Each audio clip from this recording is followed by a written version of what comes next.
Maswerteng hapon po mga ka-STL. Narito na po ang resulta ng STL Batangas para sa araw na to, second draw. June 5, 2025, araw ng Huwebes. Naway ang mga natayaan nyo po mga numero kanina ay manalo nawa ngayong hapong ito, 4:30 PM. Kaya't kunin nyo na po ang inyong mga tickets. Narito na po ang resulta.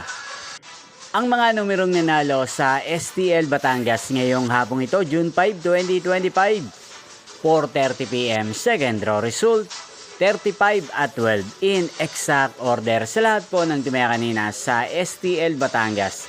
Para second draw ng 35 at 12, congrats po sa inyo, panalo po kayo. At ngayong hapong ito sa STL Batangas, sa atin pong i-shoutout si Ate Marivic ng Batangas na nanonood din po sa channel na to. Shoutout po sa inyo, Ate Marivic. Sana po ay nasa maayos kayong kalagayan. Sana iswertein din ang mga numerong tinatayan nyo sa STL Batangas. Inyo pong napanood ang resulta ng STL Batangas. Magkita-kita pong muli tayo mamayang 8:30 PM. Thank you for watching.